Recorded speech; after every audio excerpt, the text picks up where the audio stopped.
Bueno, buen día a todos. Vamos a comenzar con el webinario. Les recuerdo que deben tener sus micrófonos y cámaras desactivados y que pueden ir haciendo preguntas por el chat que serán respondidas por el disertante al final. El tema del webinario de hoy es Medicina y Pensamiento Complejo y el disertante es el doctor Gerardo Fabre, médico especialista universitario en Medicina General y Familiar, posgrado UNR, capacitado en Epidemiología, Instituto Juan Jara de Mar del Plata, docente en la Universidad Nacional de Rosario, posgrado en Administración y Servicios de Salud, Universidad Nacional del Comahue, UBA y FMRNQN, posgrado en Pedagogía y Didáctica Universitaria, Universidad Nacional de Rosario, y actualmente es director del Centro Médico de Villa Constitución y también es subdirector de OSIMRA en Villa Constitución. Buen día, doctor, muchas gracias por estar aquí hoy con nosotros. Puede comenzar cuando quiera. Bueno, buenos días. Muchas gracias por estar allí. Un día difícil y un horario más complicado, pero bueno, no suponía que iba a despertar tanto interés esta temática, de la cual venimos hablando desde hace mucho tiempo, venimos escuchando, pero tenemos pocas definiciones en relación a la medicina, ¿no?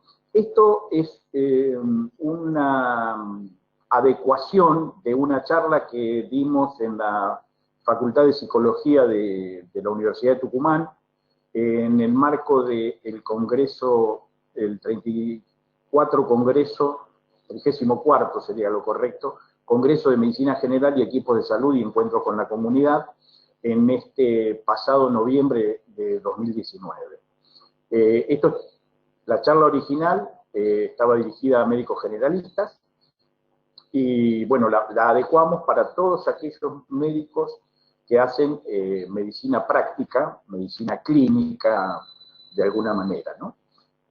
Por eso en la primera diapositiva está mostrando aquel encuentro en Tucumán, reciente, ¿no? Por alguna razón no estoy pudiendo hacer progresar la diapositiva, pero aquí estamos con la segunda, que es medicina y pensamiento complejo. ¿Cómo miramos los médicos practicantes, los que estamos, digamos, en la trinchera, en el todos los días, esta relación compleja? Precisamente la diapositiva, el dibujo, trata de hacer gráfica las complejas interrelaciones que tienen los fenómenos entre sí, desde lo micro, desde lo más pequeño, lo cuántico, a lo más general, lo que serían los sistemas atmosféricos, meteorológicos y cósmicos, ¿no? Dicho así, parece un poco risueño. ¿De qué estamos hablando? Uno se pregunta, ¿a dónde nos va a llevar esta charla? Bueno, la idea es que tratar de empezar a encontrar relaciones entre estas cuestiones que parecen tan enormes de abarcar, ¿no? Lo primero es justificar por qué esto no es una charla convencional, es un conversatorio, como quería el doctor Paco Maglio. El consultorio tiene que dejar de ser un consultorio para ser un conversatorio, un encuentro entre las personas.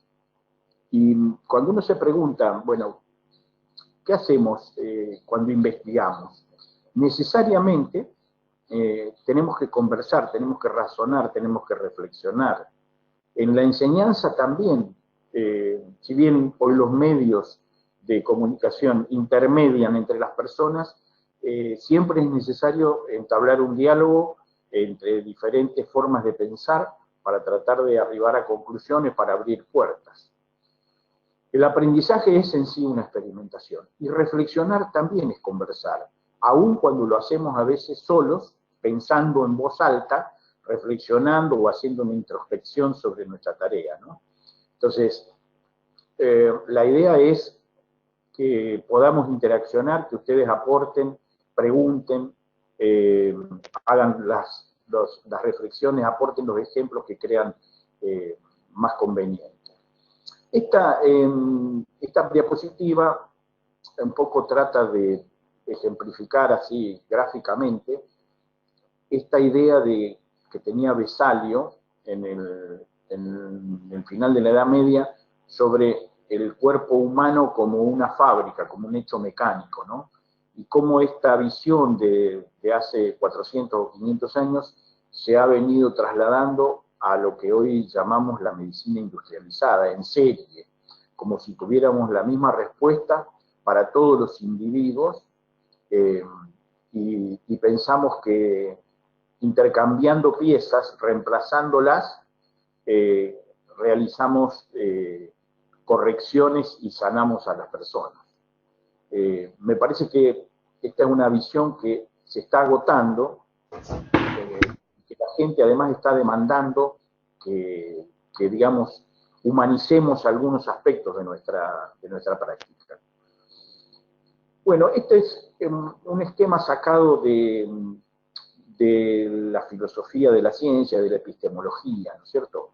Se empezó a hablar de complejidad más o menos a fines del siglo XIX y principios del siglo XX.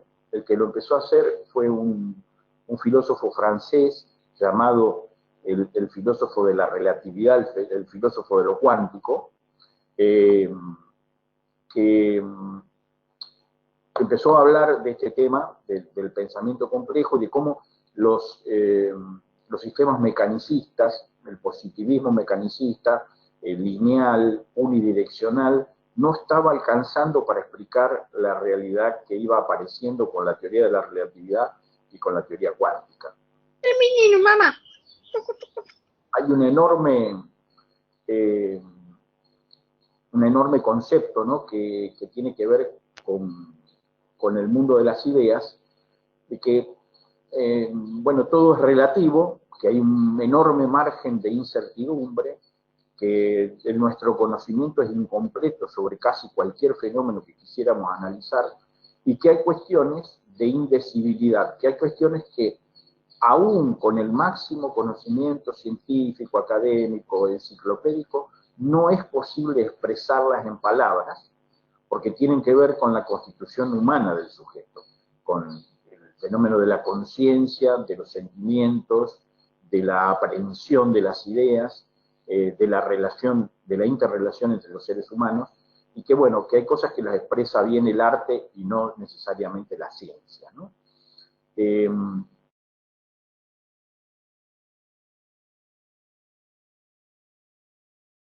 Descartes, a través de buscar resquicios para no ser sancionado desde lo religioso, hizo una separación que hoy se habla de cartesianismo, de la dualidad mente-cuerpo, ¿no? Había un concepto de que existía una realidad objetiva externa, y que, bueno, que el cuerpo humano era una máquina que tenía disfunciones y que las podíamos arreglar como un mecánico.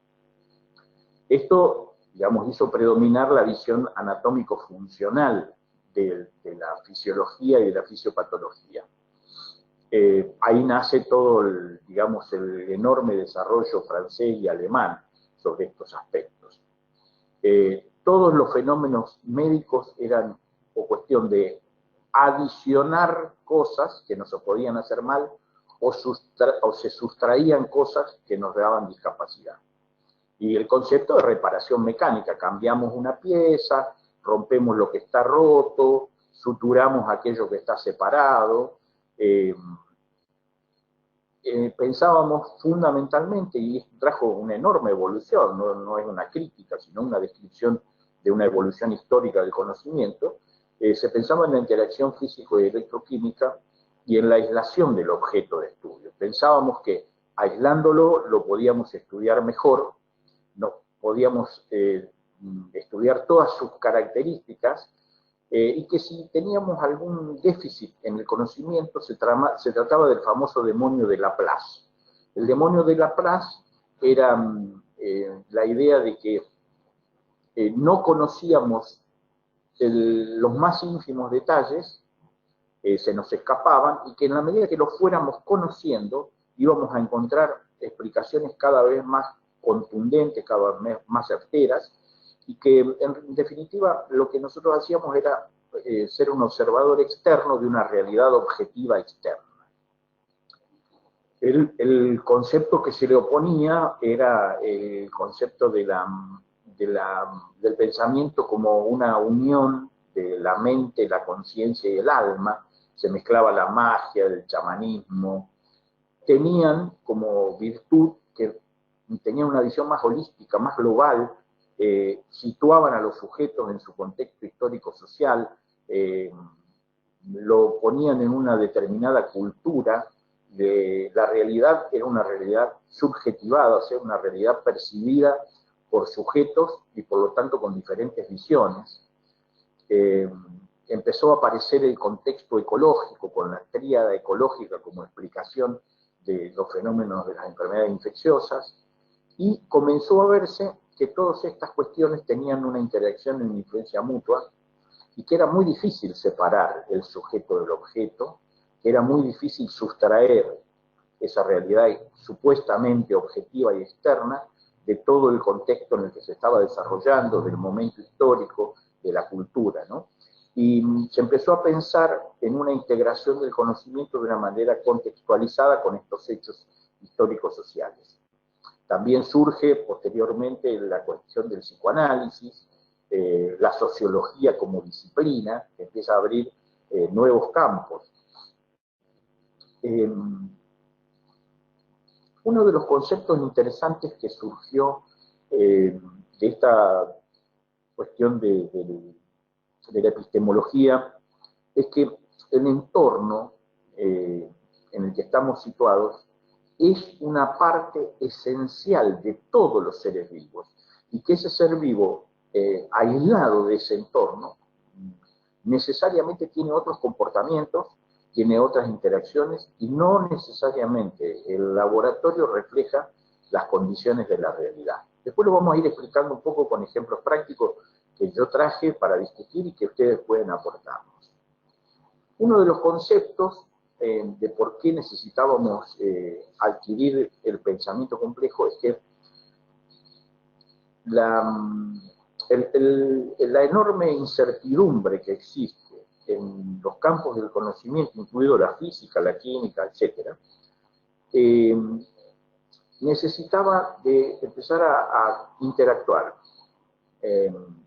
con la visión de ese entorno, con un criterio de anticipación, o sea, en qué medida es cierto lo que estoy promoviendo como nuevo paradigma, en la medida en que puedo anticipar resultados y predecir ciertos resultados. La mecánica newtoniana servía para el análisis lineal de fenómenos simples en dos coordenadas.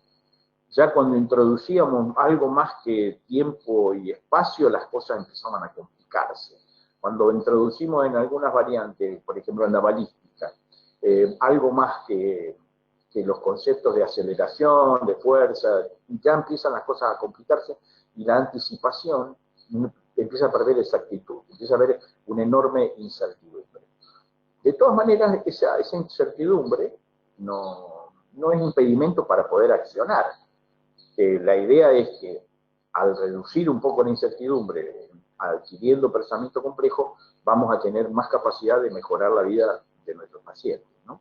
Eso no quiere decir que el positivismo ha muerto, todavía es una vaca lechera que va a dar mucha leche, va a seguir aportando una enorme cantidad de conocimientos, pero en determinados fenómenos es necesario, sobre todo en la biología, va a ser necesario empezar a incorporar otras variables. La idea es que si ganamos independencia prediciendo lo que va a pasar en nuestro entorno, disminuimos la incertidumbre y podemos ir arrimando soluciones que dejen, digamos, más conforme a nuestra disciplina, por nuestro accionar diario, y a nuestros pacientes. En este contexto, la enfermedad se veía como una cuestión de algo que estaba funcionando mal, ¿no? Y había una dualidad entre lo patológico y la sanación. El enfoque positivista se basaba fundamentalmente en estos conceptos trasladados de alguna manera con analogías de la física y la química convencional a una disciplina con elementos científicos, con formulación de teorías como es la biología y la medicina, y que, bueno, en ese contexto predominaba lo físico, lo bioquímico, lo anatómico, y aparece el concepto de tríada ecológica, sujeto, huésped, eh, ambiente y sujeto huésped, ambiente y vector o agente patógeno, ¿cierto? Y esto ayudó en cierta forma al progreso de la medicina con la teoría, superando la teoría de los miasmas, superando los primeros escarceos de la teoría bacteriana o del germen de Pasteur, y surgen los postulados de Koch, ¿no? Donde, bueno, el germen tenía que producir determinada enfermedad, la ausencia del germen tenía que hacer que la enfermedad tampoco existiera, el combatir el germen tenía que hacer que la enfermedad sanase, etcétera, etcétera. Es interesante, hay algunos artículos sobre los postulados de Koch como la base de la bacteriología moderna, que, bueno, lo que hacen en este análisis constructivista es demostrar que ni la tuberculosis cumplía los postulados de Koch, que en realidad son de muy difícil cumplimiento. Y vamos a ver que prácticamente de imposible cumplimiento. De todas maneras, ayudó al progreso de la ciencia y al desarrollo de la bacteriología, de la virología, tal cual la conocemos hoy, la hemos estudiado en la facultad. Algunas cuestiones empiezan a verse, que primero es la imposibilidad de acceder a cualquier tipo de fenómeno desde posiciones muy simplistas, por más profundas y analíticas y consecuentes que sean estas, ¿no? Que siempre se nos van a escapar cosas que es imposible para un observador abarcar todas las variantes, y que algunas cuestiones se desarrollan, comienzan siendo lineales, terminan siendo complejas, terminan interviniendo el azar, y en ese caso ya de la precisión de un dardo que da en el blanco, como se ejemplificaba a la enfermedad en ese momento, empezamos a ver que hay una cuestión probabilística. Empezamos, Boltzmann empieza a desarrollar para la física todo lo que es la mecánica de la predicción estadística, ¿no? Se va viendo que cuanto más complejo es un sistema, más tiende a la estabilidad, que los grandes números empiezan a tender a lo que se llama tendencia a la media, y que los efectos y las causas se modifican y se influyen mutuamente, que generalmente desconocemos qué fue primero, si el huevo o la gallina, pero esto que lo expresamos así con una metáfora, también es cierto para la física.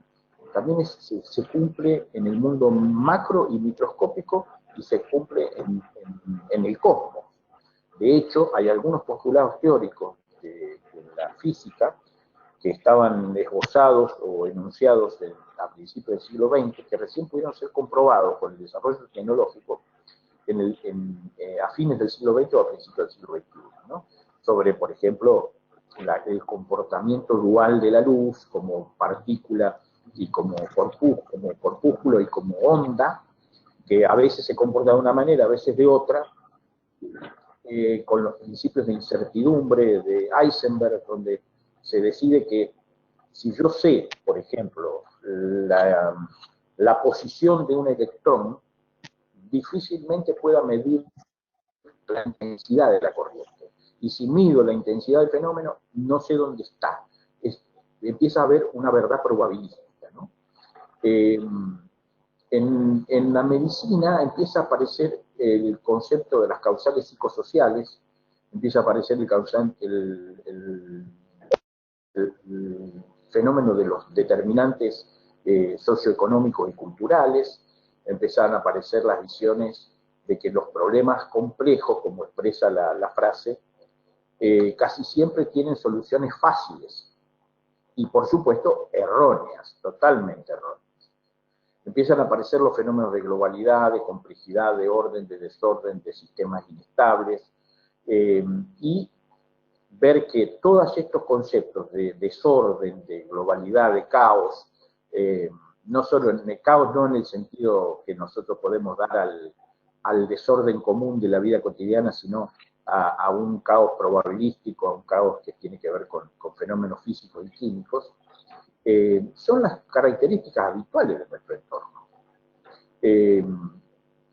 Las causas y los efectos se dan con mucha simultaneidad y en red, y que difícilmente esto pueda ser abarcado aislando el fenómeno, estudiándolo sin ver las influencias múltiples y complejas que tiene alrededor. La idea es, bueno, ¿cómo podemos explicar esto? Bueno, la idea no es tanto explicar, la idea es más tratar de entender, porque, digamos, no tenemos toda la respuesta, sino que simplemente hacemos algunas preguntas para que nos ayuden a progresar en el entendimiento y la comprensión de algunos fenómenos, ¿no? El nuevo paradigma de la complejidad trabaja con cuestiones que nos resultan ciertamente un poco incómodas. Primero empieza a trabajar en las contradicciones, ya no en las certezas. No tiene, como decía, no tiene todas las respuestas, empieza a hacer preguntas de cosas que parecen incongruentes. Empieza a trabajar con sistemas abiertos. Los sistemas cerrados son aquellos donde una causa produce un efecto miles y millones de veces, independientemente de la cantidad de veces que lo repitamos, siempre y cuando reproduzcamos las mismas condiciones iniciales del En cambio, los sistemas abiertos son aquellos que son modificados por información o energía, que en determinados sistemas es la misma cosa, información y energía, y no siempre dan el mismo resultado frente a las mismas complejidades. Después está el entramado, el tejido que une todos los fenómenos entre sí, aunque parezcan que no tienen conexión alguna. Después lo vamos a desarrollar más, pero ustedes recordarán el concepto desarrollado por Lorentz en meteorología y luego confirmado por otros científicos, donde una serie de interacciones entre subsistemas con pequeñas modificaciones pueden llevar a enormes modificaciones. El famoso tema de que el vuelo de una mariposa puede provocar un tifón en el mar del Japón.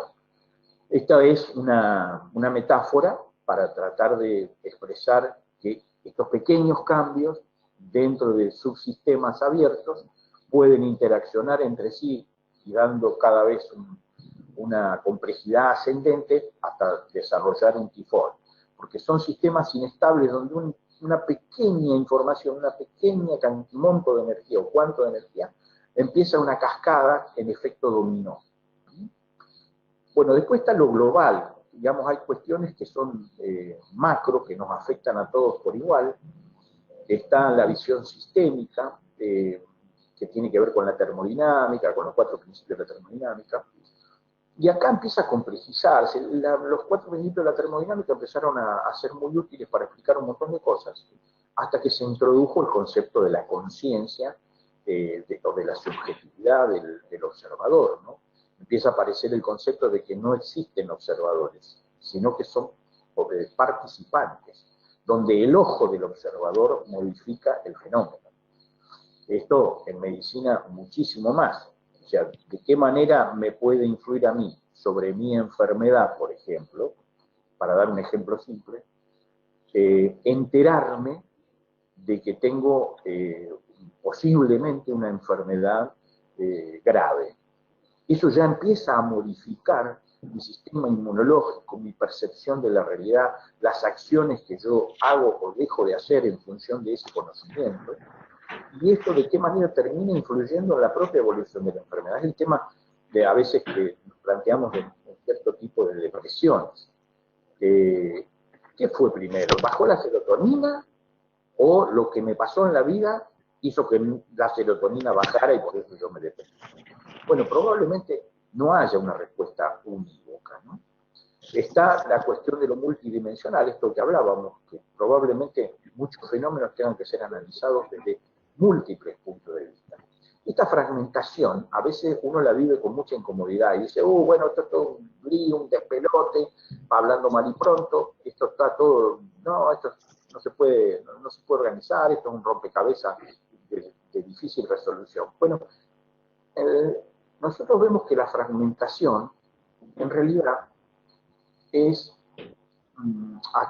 tratar de unir todos esos pedazos que parecen inconexos como diferentes aportes desde diferentes sitios para tratar de aportar, digamos, otras visiones al mismo fenómeno. Es como el principio hologramático de la complejidad, que Edgar Morin, el pensador, el filósofo, lo expresa así. La fragmentación es más que lo que cada uno puede aportar. Es una visión, sí, que será dispersa, será desordenada, pero tan válida una como otra, y todas en conjunto quizás diseñen el holograma, o sea, la visión de un fantasma que se presenta como real, ¿no?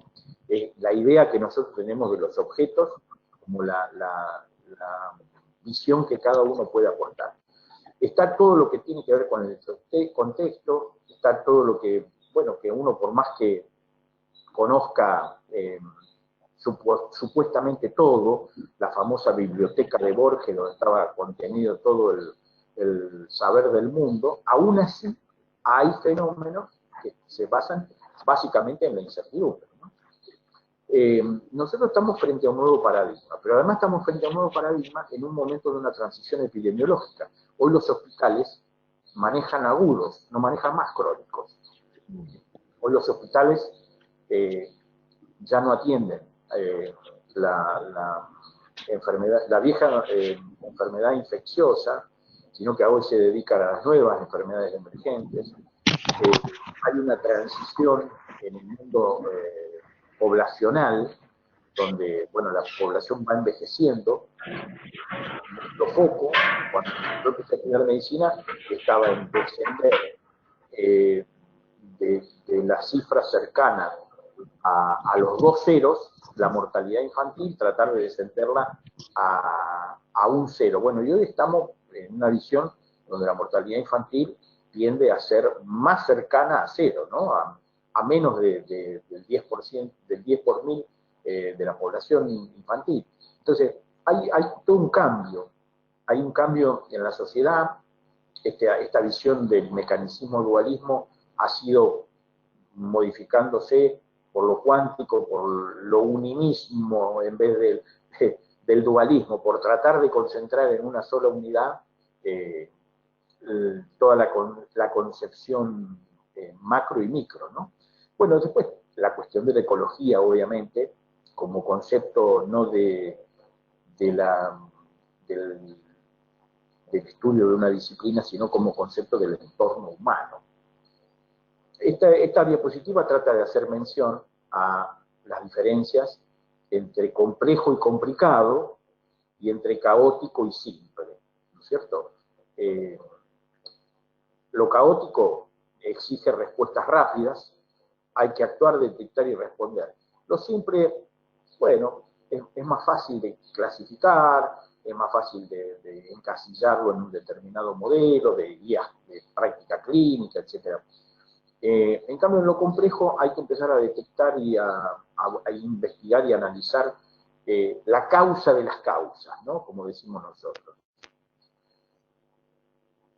Con estos mínimos elementos, que han sido bastante superficiales, cada uno de ellos exige por ahí un trabajo de profundización muy, pero muy serio, y hay libros y libros y libros escritos sobre cada uno de estos conceptos por los cuales yo pasé someramente. Ya podemos empezar a navegar, ya tenemos un mínimo GPS para ver por dónde va la cosa, ¿no? Nos llevó media horita, pero más o menos es así. Puse acá porque me resultó graciosa y ocurrente la frase de Pedro Laín Entralgo, uno de los grandes maestros de la medicina española y mundial, diría yo, que la salud es un estado transitorio y que en definitiva parece que nunca conduce a nada bueno, ¿no? Porque todo termina en el deterioro, en la enfermedad y en la muerte. Los términos globalidad, caos, orden, desorden empiezan a aparecer en la medicina y empiezan ciertos conceptos a cuestionarnos en la realidad cotidiana, ¿no? Una vez yo estaba en un congreso de cardiología como asistente, escuchando una charla sobre hipertensión arterial que me interesaba mucho, y me recordé que creo que era endocrinólogo el disertante, no me acuerdo en estos momentos su apellido, y nos dice, aquí son todos cardiólogos, ¿verdad? Entonces dijimos, no, muchos somos clínicos, médicos generalistas, médicos de familia, había neumonólogos, había variadas especialidades, predominaban los cardiólogos, por supuesto. Dice, ¿ustedes conocen la causa de la hipertensión arterial? Entonces empezó a removerse bastante incómodo, ¿no? Dice, bueno, pues hubo algunos aportes. Dice, no, en general no conocemos. Dice, no les da vergüenza. No les da vergüenza que no sepamos la causa de la hipertensión arterial. Dice, porque hay cuestiones neuroendocrinas, genéticas, sociales, psicológicas, laborales,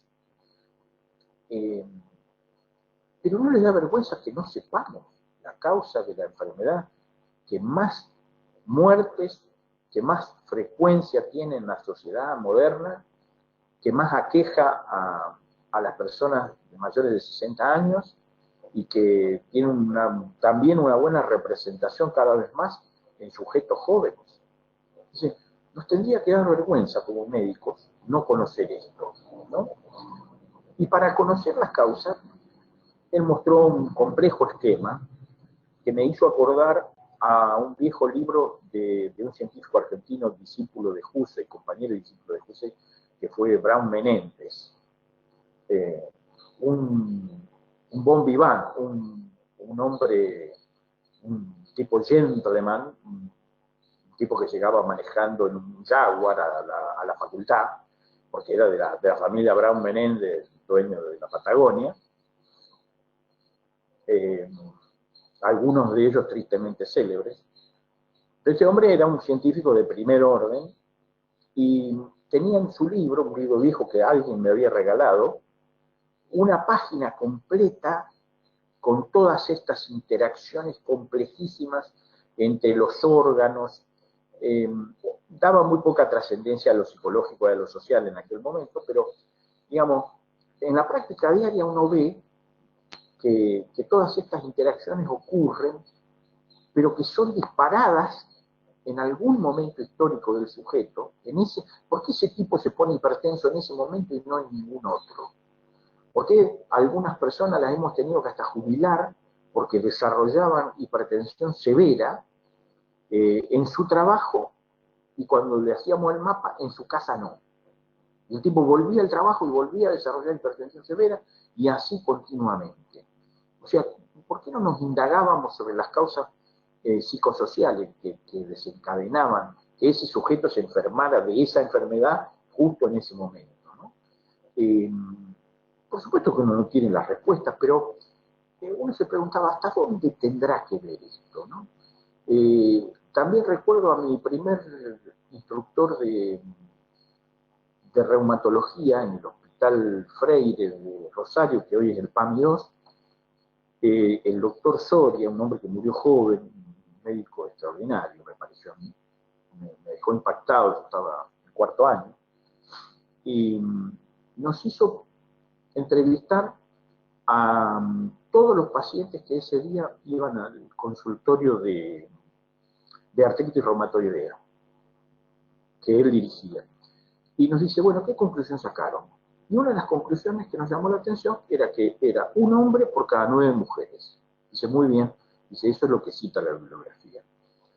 ¿Y qué más preguntaron ustedes? Dice, bueno, nos llamó la atención cuando le preguntábamos, como marca la semiología, cuándo comenzó su primer padecimiento, cuándo comenzaron sus signos, sus síntomas. Los pacientes no solo daban una fecha aproximada, algunos con mucha precisión, sino que todos tenían para sí mismo como explicación un desencadenante psicosocial. O sea, naturalmente que el artista material necesita de una genética, necesita de un contexto inmunológico, pero lo llamativo era que la pérdida del trabajo, la pérdida de un hijo, una mudanza a un lugar extraño al sentimiento y a la pertenencia del sujeto, la pérdida de la pareja, actuaban como posibles explicaciones de todos ellos sobre lo que les había pasado, ¿no? Entonces, había un fenómeno, es decir, bueno, la artritis comenzó con la tumefacción, con el dolor, con la limitación del movimiento, etcétera, etcétera, pero fundamentalmente la persona narraba un episodio vital, una cuestión que no tenía que ver estrictamente con una perspectiva médica como la mirábamos en ese momento. Complejidad, creo que se me saltó una diapositiva, pero no sé si era importante, pero complejidad quiere decir tejido con, entramado, enredado, mezclado, entretejido, interlaciado, texturizado, imbricado, todos los sinónimos que a ustedes se les ocurran para esto, ¿no? Tiene algunos principios, como la multiversidad, o sea, hay múltiples versiones del mismo hecho que se quiere explicar. No hay una linealidad, no hay una relación causa-efecto indubitable, irreversible, no, esto no ocurre en los principios de la complejidad. Yo sé que comienzo con algo, pero que no todos los sujetos van a responder de la misma manera, ¿no? Esto viene a colación en la medicina con la farmacología, donde no todos responden de la misma manera, no tienen los mismos efectos indeseables, no a todos los afecta el efecto placebo de la misma manera, no todos piensan lo mismo de su propia enfermedad. Yo esto lo traigo a colación, porque primero que el efecto placebo existe, siempre recuerdo el tema de la ranitidina, cuando surge la ranitidina como el primer bloqueador H1 para la acidez, estoy hablando de la prehistoria de la medicina, porque ustedes deben ser todos mucho más jóvenes que yo, cuando sale en Inglaterra la ranitidina como un gran progreso en el tratamiento de la úlcera gastroduodenal, apenas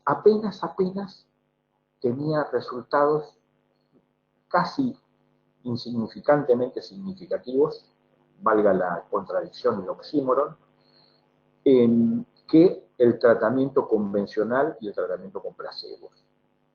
Entonces, ¿hasta qué punto algunas cuestiones del efecto placebo tienen una enorme importancia en la respuesta farmacológica, ¿no? También la teoría del receptor farmacológico. Nadie nunca vio un receptor. Pero bueno, pero la teoría de probabilística estadística nos hace suponer que hay receptores con diferentes afinidades a determinadas drogas, con el mecanismo llave cerradura, etcétera, etcétera. Y además, ¿de qué manera influye nuestra idea de la enfermedad sobre, no de nuestra enfermedad, de las cuestiones vitales de los seres humanos? Ustedes saben que frente a una persona que tenga o no déficit de testosterona, frente a un hombre que tenga déficit de testosterona, o a un hombre que no tenga déficit de testosterona, el solo pensar en sexo eleva la testosterona. Esto es una cosa, está comprobada, esto es así. El dicho popular dice, cuanto más uno lo hace, más ganas tiene. Pero lo cierto es que el solo hecho de pensar en una cuestión sexual eleva la testosterona. O sea, la conciencia del sujeto, el pensamiento del sujeto, modifica cuestiones bioquímicas, neuroendocrinas complejas que afectan la conducta y el resultado de un experimento. Después está la cuestión de la autoorganización. cuando se produce la ruptura de un estado estable, no es que explota todo por los aires, no, pasan a un estado de autoorganización diferente, más complejo, menos complejo, con más energía, con menos energía, que el que estaban previamente. O sea que está nuevamente la cuestión de la entropía y la tendencia a la media o a la estabilidad. La recursividad es el bucle que vuelve sobre sí mismo, ¿no? Si yo pienso que estoy mejor, y si pienso que estoy mejor y que estoy mejor, voy a seguir pensando que voy a seguir mejorando y voy a seguir y sucesivamente. O al revés, ¿no? Si pienso que estoy peor, realmente me siento peor, ese sentirme peor y creer que estoy peor me hace estar peor, y eso influye sobre la respuesta a una terapéutica, por ejemplo, o a la evolución natural de una enfermedad. El principio hologramático, algo hablábamos hoy, componer una imagen, un fantasma, una máscara, o como ustedes quieran llamarla, una imagen no real, pero que se proyecta como una cosa virtual, compuesta por múltiples enfoques, por múltiples rayos, digamos, sobre el mismo fenómeno. Y la integratividad, ¿no? Este tema de tratar de entramar, de componer, digamos, alguna forma de entender los fenómenos con las visiones múltiples de todos, ¿no? No los quiero agotar con el tema de la física, porque hay muchos libros mejores y gente que sabe mucho más que yo, pero para que ustedes se den una idea de cómo tiene vigencia esto en el mundo físico, este tema de la casualidad o la causalidad de los fenómenos. La luz, al actuar a veces como onda y a veces como corpúsculo o partícula, tiene diferentes comportamientos, que no siempre pueden ser observados de manera directa, sino de manera indirecta. A principios del siglo, Lewis propuso un experimento que recién pudo ser hecho en Francia a fines del siglo XX, que es que un fotón, cuando se emite, se lo polariza en un sentido. El siguiente fotón, aunque pueda ser emitido mucho después, se polariza en sentido exactamente inverso.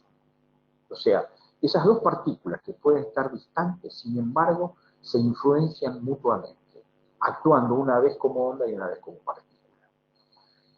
Esto, bueno, es muy complejo en la explicación matemática. Yo lo digo de esta manera bastante simple para ver que todo, la globalidad de los hechos está relacionada. Aún aquello que parece no tener ninguna relación, está relacionado de alguna manera con el todo. Que esto después sea o no significativo, bueno, esa es otra discusión. A veces la realidad no actúa como un todo global, sino como la interrelación entre diferentes subsistemas, y dentro del mismo sistema las irregularidades se corrigen y no trascienden al resto de los subsistemas. Entonces, pero que alguna relación hay, alguna modificación con esa energía que se disipa o que se gana, existe. Y por eso las partes están relacionadas con el todo, ¿no? En general, lo que hablábamos es que acá hay una frase que no está regida, no está dirigida a los médicos. Esta está sacada del libro de Waxenberg, que es un físico que trabaja en Barcelona, donde dice: la especialidad en ciencia tiene respuesta para entornos de baja incertidumbre. O sea, yo hago un experimento en situaciones controladas. En cambio, no el médico, el científico generalista es un especialista en entornos de alta incertidumbre. Porque lo más cierto es que el mundo es incierto, que no se puede predecir todo, y que no se debe a un déficit de conocimiento, al famoso fenómeno del demonio de Laplace, sino que tiene que ver con la intervención del azar. Incluso entre los físicos más famosos del mundo hubo discusiones. Einstein decía que no podía creer que Dios jugara a los dados, que como que el azar no puede determinar lo que pasa en el ser humano. Y estaba la otra posición de Planck y Born, donde decía que el azar es parte inherente de la constitución del mundo y de los seres humanos. Otro elemento que conviene analizar desde nuestra perspectiva médica es el tema de los determinantes de salud. Los determinantes sociales de la salud, se viene hablando mucho de esto y hay diferentes visiones si uno lo enfoca, desde la administración, desde la investigación, desde los procesos de salud o enfermedad, desde la clínica, desde la asistencia sanitaria, etcétera, de la intervención sobre el medio ambiente. Pero, entonces, algunos dicen los principios de los determinantes de salud son 5, 6, 7, 4, en fin, todos tienen visiones diferentes. Lo cierto es que este concepto fue avanzando, desde el concepto físico-químico de la biología humana, después con Starfield, Shai o Shi, creo que oriental, me parece que Shi, incorporan la cuestión genética, se empieza a hablar del enfoque de riesgo en los años 80, sobre estilos de vida y conducta peligrosa o riesgosa para la salud. Lamentablemente este tema del riesgo y los estilos de vida terminó siendo medio dogmático en la medicina.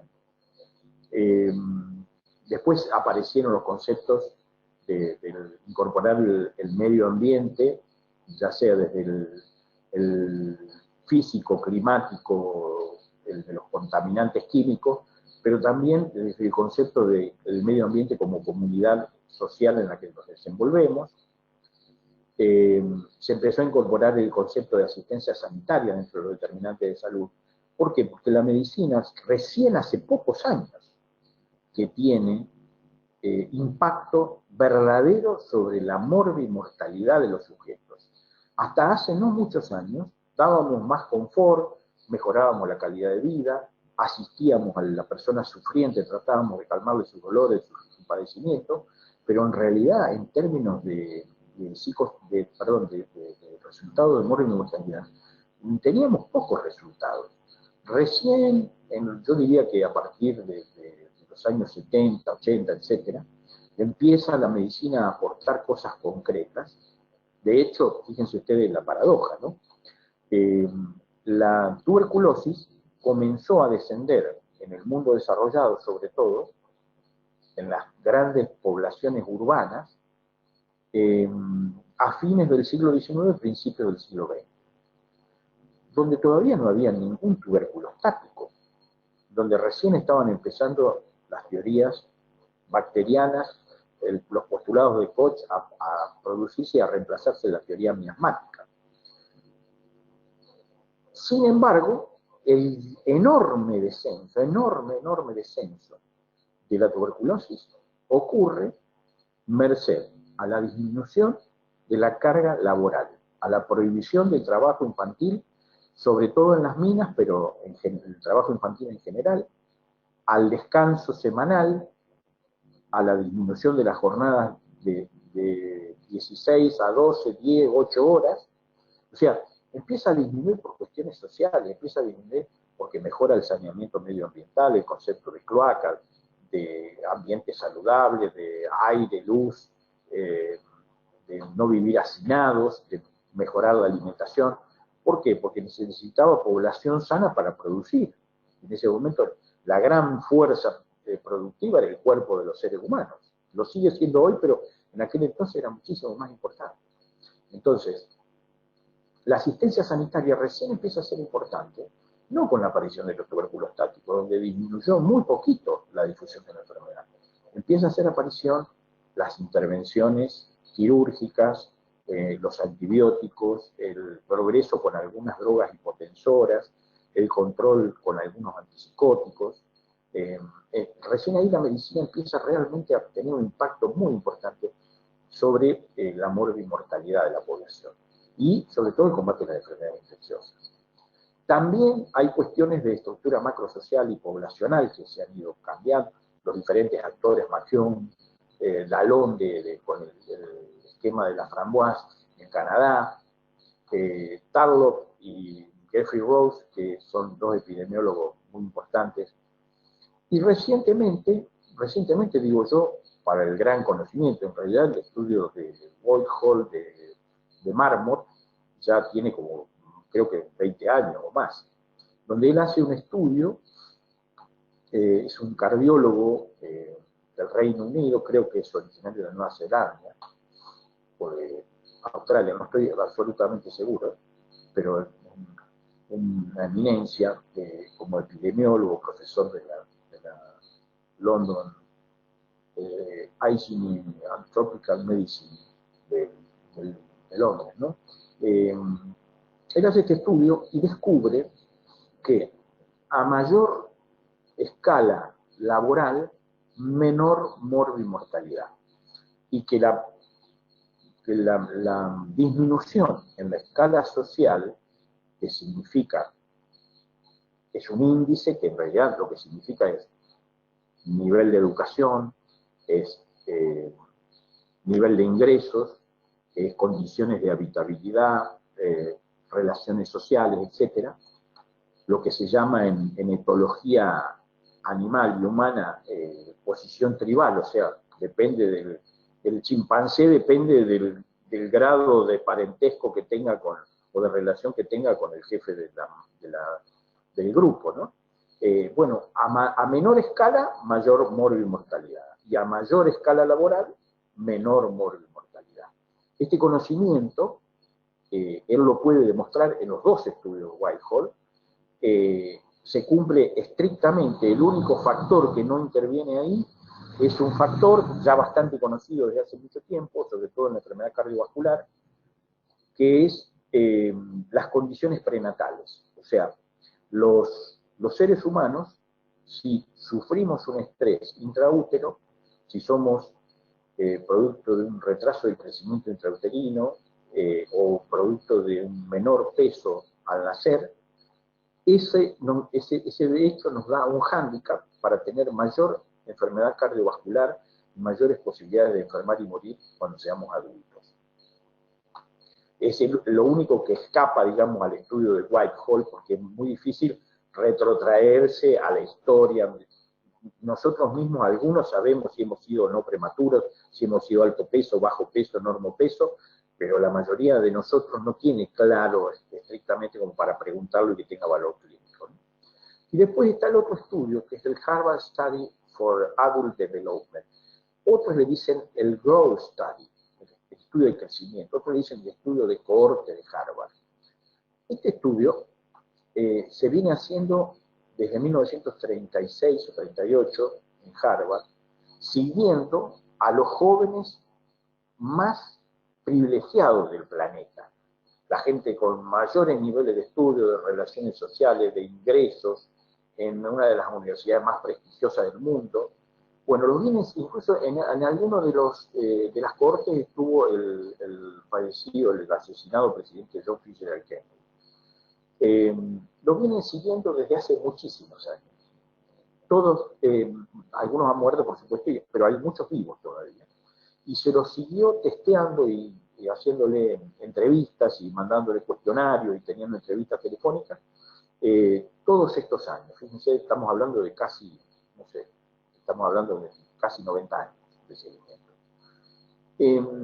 Y lo interesante que surge de este estudio, entre muchísimas otras cosas muy interesantes, es que es fundamental en la longevidad y en la calidad de vida y en el concepto de sentirse sano, las relaciones y los lazos sociales, que son mejores predictores que el colesterol, que la hipertensión, que el fumar. Esto es sorprendente, digamos, y cómo estos hechos, que ya son muy conocidos, todavía no terminan de incorporarse a la medicina. Me faltó poner acá, que lo pueden consultar, en algún otro momento se puede charlar, el estudio Pure.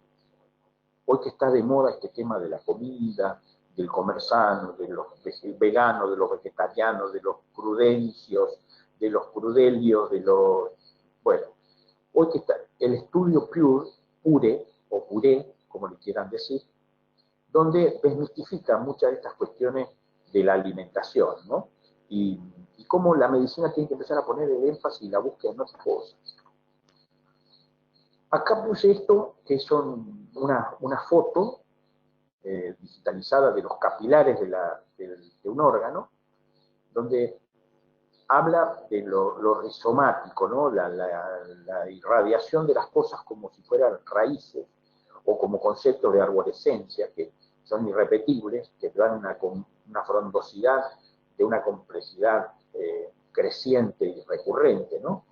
Y cómo no tiene retorno, digamos, la complejidad, una vez que uno la adquiere, no se puede volver a tener una visión de lo simple. Esta es una imagen que no salió muy bien. Hacer buenas preguntas es más importante que tener todas las respuestas. Y dejar las preguntas abiertas para ir contestándolas de a poquito. Un poco que la inteligencia como capacidad de anticipación de la incertidumbre del entorno, porque nosotros tenemos que actuar igual. Nosotros vamos a suponer que viene un paciente con una problemática. Nosotros no sabemos bien hasta cierto momento qué es lo que está pasando. Pero sin duda que tenemos que actuar, tenemos que decirle, bueno, hágase tal estudio, o le pasó tal cosa, preguntamos, repreguntamos, conversamos, vamos elaborando rápidamente alguna hipótesis de qué puede pasarle a esta persona. O sea, nosotros tenemos que anticiparnos a esa incertidumbre actuando. Y para hacerlo tenemos que tener cierta capacidad de inteligencia y cierta resistencia emocional al miedo a no saber, al miedo al vacío, al que no sé qué va a pasarle a este hombre. Bueno, dentro de ciertos márgenes aproximativos, estadísticos, posibilísticos, probabilísticos, tenemos que actuar. Decir, bueno, miren, no se va a morir ahora, esto nos va a dar tiempo, usted no tiene un abdomen agudo quirúrgico, así que bueno, vaya y hágase estos estudios, tome un calmante para no sufrir inútilmente, pero todavía no tengo claro qué es lo que le está pasando. Mire, hasta que no hagamos la tomografía, esa imagen es incierta en la radiografía, no le puedo dar un diagnóstico aún. Lo que sí le puedo decir es que no es mortal, porque este síntoma usted lo tiene desde hace tiempo. Entonces, nosotros tenemos que seguir actuando y dando respuesta a nuestros pacientes, al padecimiento de nuestros pacientes, aunque tengamos un mar de incertidumbre como el Atlántico adelante, ¿no? Y acá nos viene a auxiliar un concepto que es la clínica ampliada. Algunos de Sousa Campos, Martins y algunos otros médicos brasileños, a ellos les gusta que les digan brasileros, porque brasileño suena un poco despectivo, hablan de los médicos prácticos, los médicos clínicos, cualquiera sea la clínica, ginecológica, quirúrgica, pediátrica, adulto, generalista, todos los que hacemos clínica de alguna manera, tenemos un maletín de tecnologías blandas o intermedias. Las tecnologías duras serían las que nos provee la farmacología, la que nos provee, digamos, la técnica, el desarrollo tecnológico, los nuevos métodos de estudio. Las tecnologías blandas son aquellas que se negocian con el paciente, se charlan con el paciente en el consultorio, nos seguimos valiendo de nuestras manos, de nuestra vista, de nuestro diálogo, para tratar de mejorar la situación de nuestros pacientes, ¿no? Y por eso este tema del conversatorio a mí me resulta muy interesante, porque dice, conversar es el mejor instrumento que tiene un ser humano para navegar en el sentido. Hay que pensar que el contexto en el que nos desenvolvemos tiene que ver con personas que son ciudadanos con derechos. Son personas relacionales que nos relacionamos entre nosotros, que el propósito terapéutico o del contrato que establecemos entre médicos y pacientes es un propósito negociado, que tiene que haber una actitud democrática, que tiene que haber un poder compartido, que ya los médicos no somos los poseedores omnímodos y paternalistas de todo el conocimiento. Y que algunas cosas, aunque las conozcamos, tenemos que hablarlas en el ámbito del consultorio como decisiones compartidas. Señora, usted tiene 85 años y está con una fibrilación auricular. Los libros me dicen que yo tengo que anticoagularla. Pero por otro lado, hay alguna información de que usted va a tener aumentado su riesgo de sangrado. Ni hablar, ya por su edad, del riesgo de caídas, que eso aumenta el riesgo de sangrado. A veces no le podemos explicar muy detalladamente que de 100 personas con fibrilación auricular no valvular, 6 se van a beneficiar con la anticoagulación. 2 van a perjudicarse porque van a tener un sangrado importante y grave que puede poner en peligro su vida. Y 6 se van a salvar de una serie, ¿no es cierto? Y según la edad, al aumentar el riesgo de caída, aumenta el riesgo de fractura de cadera y el riesgo de que un sangrado de 1 o 2 litros se transforme en un sangrado que pueda ser mortal. Entonces, quizás hay que ponérselo en los términos más sencillos posibles, pero tiene que haber propósitos terapéuticos negociados para que el paciente nos ayude en la decisión de la que puede participar la familia. Decirle, mire, yo tendría que anticoagularla, pero usted tiene que saber que estos son los riesgos. Exponérselo de la manera más sencilla y tratando de vencer los prejuicios, por ejemplo, que yo tengo más tendencia a anticoagular, otros tienen menos tendencia a anticoagular, hay casos especiales, no todos los pacientes son iguales, las posibilidades de sobrevida de los pacientes no son las mismas a los 80 años que a los 90. A los 90, de 3 pacientes de 90 años que yo vea, el año que viene uno no va a estar, por una cuestión de edad, estadística de edad. Y yo no puedo elegir cuál va a ser. Entonces, hay que, digamos, contextualizar la decisión terapéutica y conversarla con el paciente y negociarla y ver cuál le parece lo más adecuado.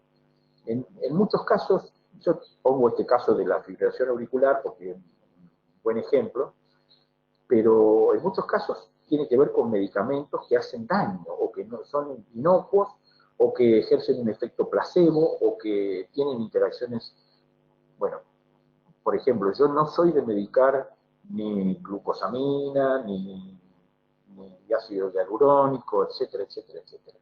Y se lo explico al paciente por qué. Y por qué me parece razonable sacarlo en pacientes polimedicados, en pacientes que tienen a veces 6, 8 medicamentos, porque tienen una pluripatología. Entonces trato de que eso no venga a entorpecer lo que ya de por sí es complejo y complicado para sacar. Bueno, yo tengo una tendencia, tengo que conocer cuál es mi tendencia a ser más intervencionista, menos intervencionista, para no transmitirle mis prejuicios al paciente, ¿no? De esto se trata. Bueno, volvemos a que no hay observadores, hay participantes. Esto lo saben los antropólogos que han observado culturas en la Polinesia, Malinowski, Margaret Mead, etcétera. Que bueno, uno ya poniéndose a mirar, ya modifica la conducta de las personas observadas. Los datos no son neutrales. Los datos no es que son datos fijos y ya está. No, no, no, los datos no son neutrales. Depende de cómo los recogí, quién fue el observador, en qué circunstancia histórica. No es lo mismo haber observado una enfermedad hace 40 años, yo que tengo casi 40 años de médico, que hoy. Yo veo los cambios, no solo en la cultura, en la gente, no, vemos los cambios en la enfermedad. Fíjense toda la problemática de las vacunas para el coqueluche. La sociedad tenía una enorme cantidad, yo por ejemplo, tuve tos convulsa, entonces yo tengo muchos más anticuerpos que los que tuve después por la vacuna. Era una sociedad donde la mayoría de nosotros ya había tenido coqueluche, entonces la vacuna parecía tener, digamos, no nos llamaba la atención la vacuna, hasta que empezó a haber fallos con la vacuna. Y empezó a ver si había mutaciones, o cuál era el fenómeno por el cual las vacunas acelulares eran inefectivas en el largo plazo, ¿no? Bueno, la sociedad cambió, la respuesta de los huéspedes cambiaron, los métodos de inmunización cambiaron, y de manera que la recolecta de datos en determinados lugares no es neutral. ¿Por qué yo junté estos datos y no otros? ¿Por qué relaciono estos 5, 10 o lo que fuere y no los otros 5 o 10 que dejé aparte? Todo proceso tiene cambios y resistencias al cambio. Hay una cuestión en los seres humanos que es el aprendizaje de la conciencia, que una vez que uno accede a conocer un fenómeno, no se puede desaprenderlo tan fácilmente. Y además está este tema de que el ser consciente de algo ya empieza a modificar la respuesta sobre ese algo, ¿no? Esto lo traje a colación en un libro viejo de Balcells, de semiología, de un viejo librito de semiología del profesor catalán, donde nos teníamos que estudiar todos estas cuestiones del ruido de bandera, los sibilantes, los rónculos cavernosos, los burbujosos, el retintín metálico, bla, bla, bla, bla, bla. Los rales si eran de finos húmedos, pero finos secos, si eran crujientes. Bueno, toda esta cuestión que habría que aprendérsela, y está bien, porque en ese momento los recursos eran pocos. Un poco se derrumbó cuando hace muchos años yo estaba ejerciendo como médico rural en la provincia de Neuquén, en la cordillera, y leo un libro que se llamaba Donde no hay doctor, escrito por un médico norteamericano, David Werner, que trabajó muchos años en la selva mexicana, en la sierra, de Oaxaca y en la zona de Chiapas, donde le enseñaba a la gente, y escribió este libro, con pocos elementos, tomar diagnóstico y tomar acciones sobre la patología donde no había doctores, donde estaban aislados, y que fue un poco la enseñanza madre de toda la capacitación de los agentes en terreno, de los agentes sanitarios que nos ayudan en los centros de atención periféricos. En ese libro, que no estaba dentro de la enseñanza tradicional de la medicina, a mí no me lo enseñaron ni siquiera de su existencia en el pregrado, decía, le daba un valor enorme a la frecuencia respiratoria y se le enseñaba a tomar la frecuencia respiratoria apoyando la mano sobre el pecho de la persona o del niño con 2 deditos y contar que si el niño hasta 1 año tenía más de 30 de frecuencia respiratoria, que si, etcétera, etcétera. Bueno, hasta los años 90, que aparece el primer artículo sobre neumonía aguda de la comunidad en el New England Journal of Medicine, en la enseñanza de medicina no se le daba bola a esto. Toda esta semiología quedó, digamos, postergada con ese artículo de New England, donde habla y rescata el tema de la taquipnea, de la frecuencia respiratoria, para evaluar como el mejor indicador de si una persona tiene una neumonía, para decirlo en términos simples, o un proceso infeccioso no definido de la pequeña vía aérea pulmonar. Esto, la medicina tardó muchos años en incorporarlo. Los que hacíamos, alguna vez hicimos terapia intensiva, teníamos el concepto de la frecuencia respiratoria, porque hubo algunas publicaciones, pero no se le daba toda la importancia que tenía. O el poner en juego los músculos respiratorios accesorios. Porque un tiempo después de los 80, 90, empieza la oximetría de pulso, la oximetría transcutánea en los recién nacidos y en los enfermos críticos, etc.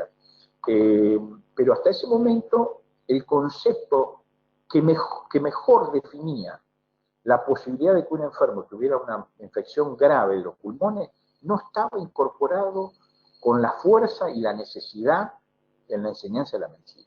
Entonces, toda esa semiología quedó un poco desactualizada por el agregado de valor a la nueva semiología y por la tecnología, donde los nuevos médicos no tienen demasiada importancia ya para ellos el aprenderse, digamos, con una preciosidad de los semiólogos franceses, los ruidos pulmonares, porque la tecnología los asiste de otra manera enfocan de otra manera la cuestión, ¿no?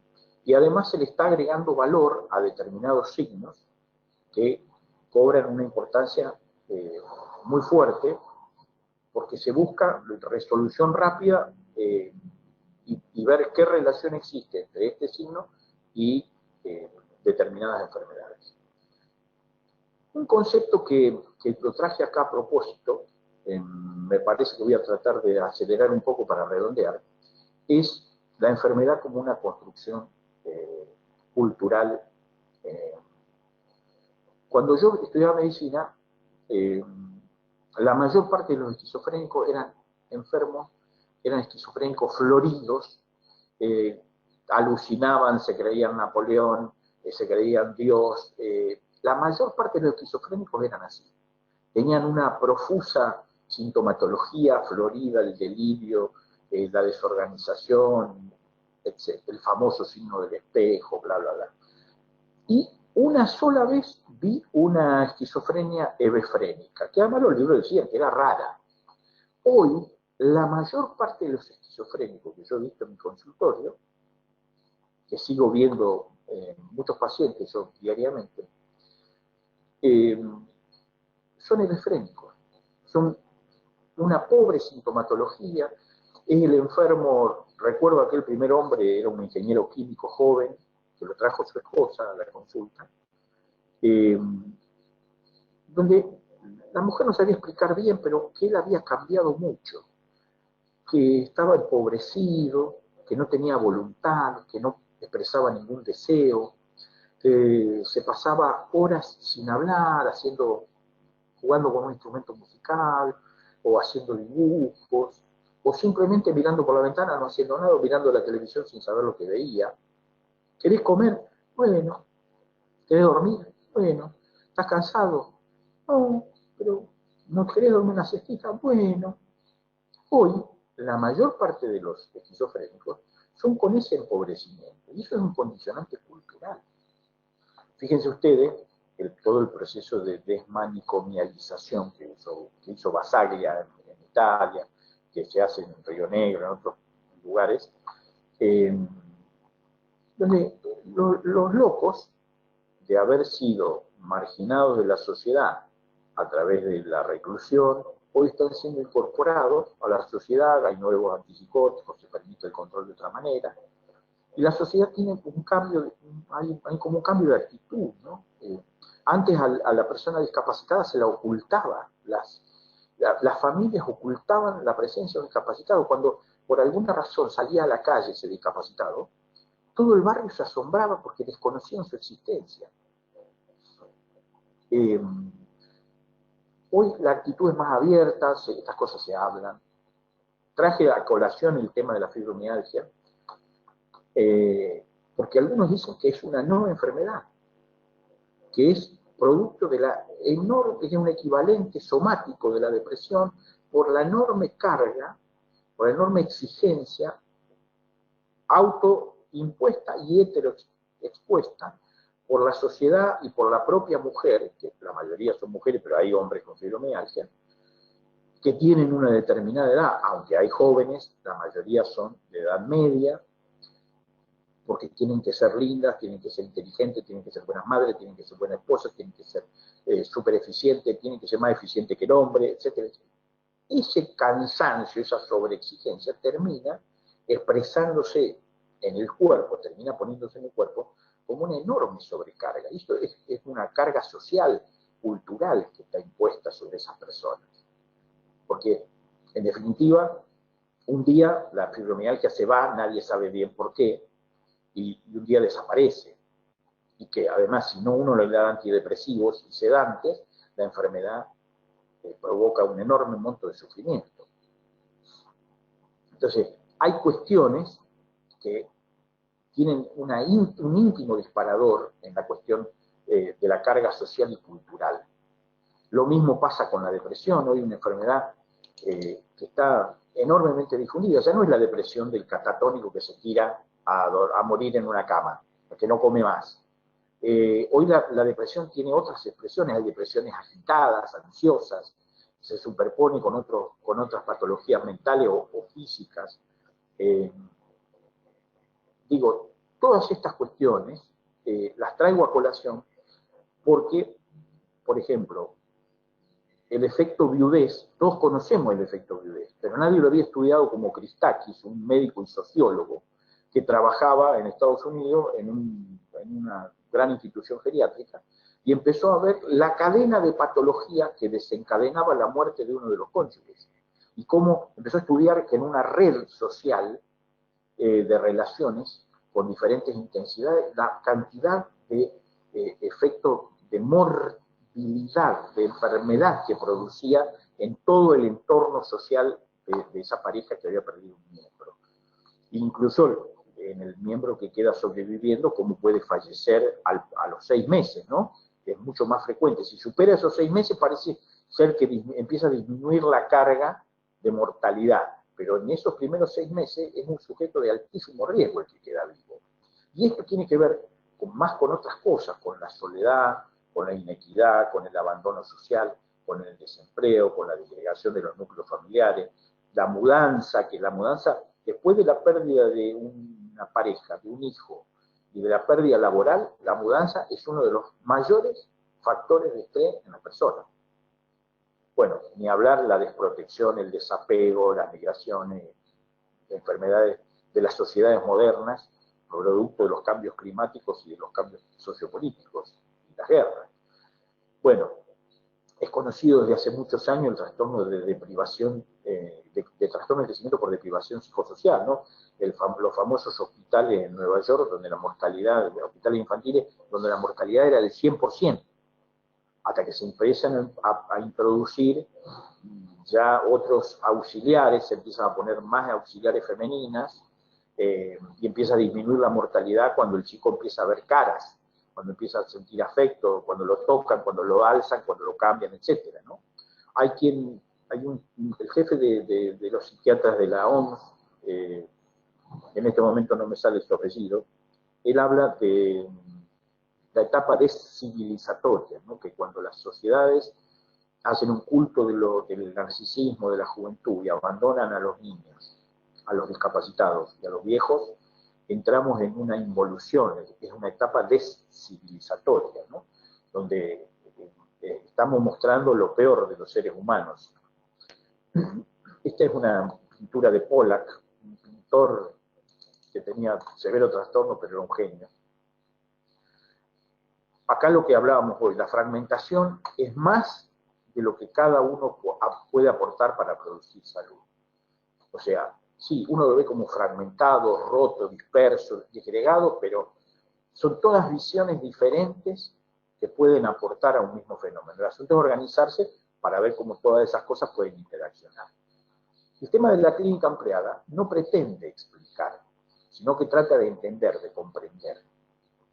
Yo no sé si la pérdida del trabajo, de la pareja, fue lo que provocó la enfermedad en fulano. Pero si yo lo escucho a fulano, y él comprende o entiende que esto es así, explica que esto es así, yo no sé si es cierto, pero le doy un viso de importancia, de credibilidad a lo que él me está diciendo, porque fue a partir de eso que a él le empiezan a pasar estas cosas. Naturalmente, en la medicina clínica ustedes habrán visto que tendemos al unicismo, a explicar todo lo que le pasa a un tipo pero un solo diagnóstico no suele abarcar todas las problemáticas que tiene este sujeto si tenemos el tiempo suficiente para escucharlo, ¿no? Por esto acá hablamos nuevamente de las decisiones compartidas, de la cuestión transdisciplinaria, que probablemente nosotros solos no podamos solucionar toda la problemática, ni podamos tener la visión requerida. Por eso hay que tener una cuestión de organizar grupos colaborativos, de trabajar en equipo, de tener apoyo matricial. Apoyo matricial es que cuando yo derivo a alguien con un criterio X, sea bien recibido por aquel especialista, psicólogo, clínico, cirujano, lo que fuere, y que tenga una visión parecida y abarcativa de lo que nosotros estamos tratando de explicar, ¿no?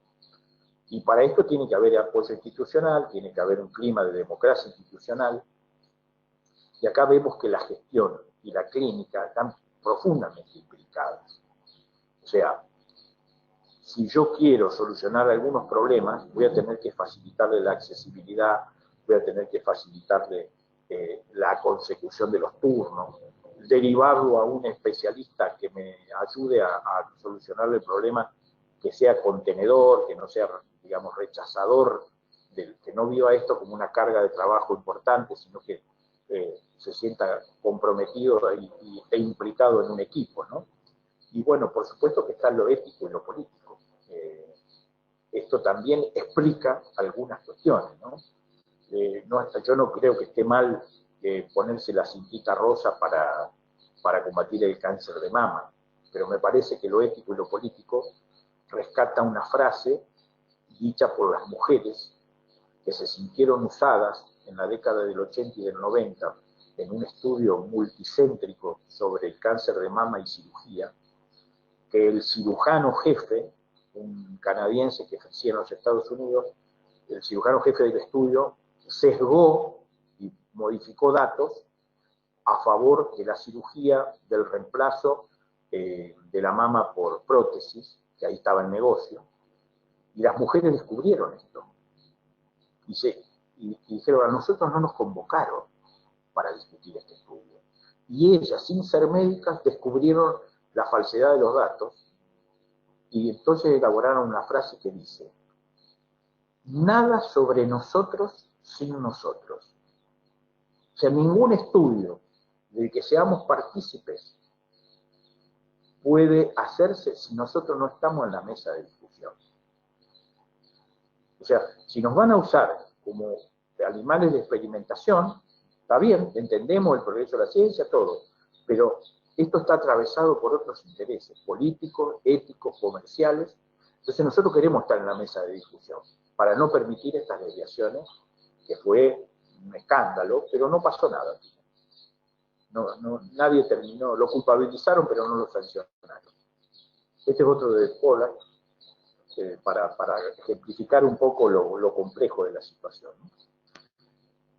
Bueno, hay una cuestión que tiene que ver con la construcción social de la enfermedad, ¿no es cierto? Como un hecho cultural determinante.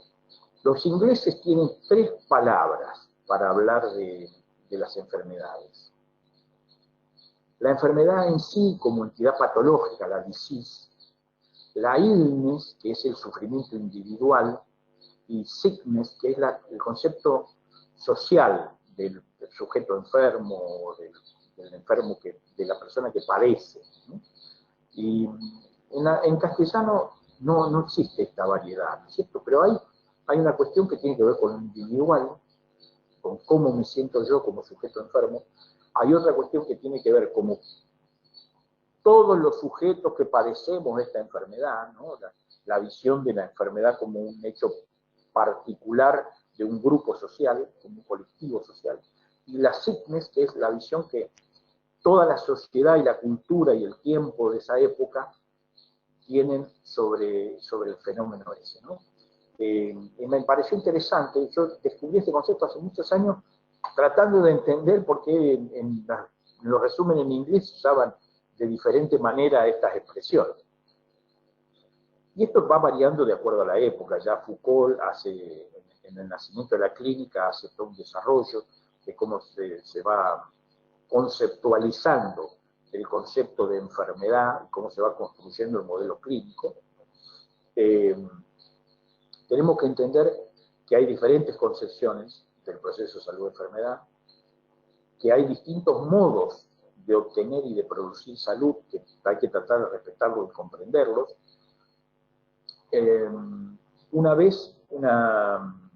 Ya estamos casi llegando al final, ¿no? Una vez una persona tuvo que atender lo que parecía un brote psicótico en un sujeto de la comunidad china. Y se encontró con una dificultad enorme. ¿Por qué? Porque los chinos no tienen el concepto de enfermedad mental ni de esquizofrenia. Y tuvo que llamar, aparte de un traductor, un intérprete, tuvo que llamar a miembros de la comunidad y de la familia del sujeto. ¿Por qué? Porque la explicación que ellos tienen para este tipo de circunstancias es que esa persona fue poseída por el espíritu de un familiar, de un antecesor, un ancestro que no descansa en paz, que él tiene que hacer todos unos rituales y unos, digamos, agradecimientos y una serie de pasos para que el espíritu de esa persona descanse en paz y por lo tanto lo deje descansar a él y no lo posea en esta conducta aberrante que ha tenido.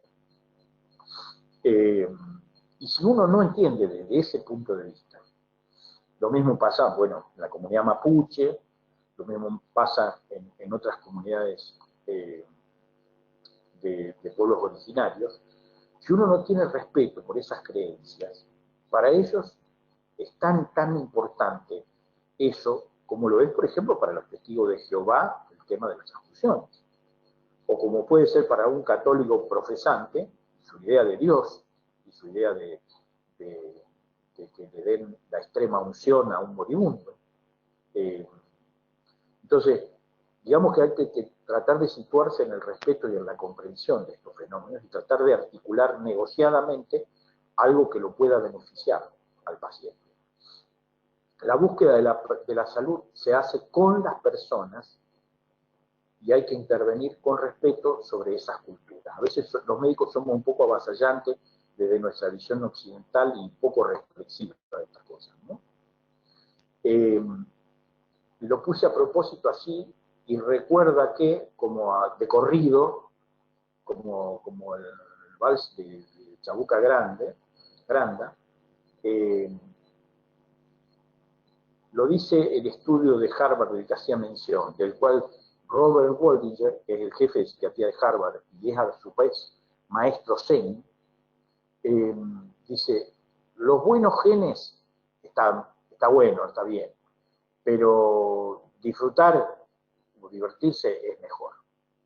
Él hace una mención acá al estudio, a los resultados del estudio, dice, la soledad mata.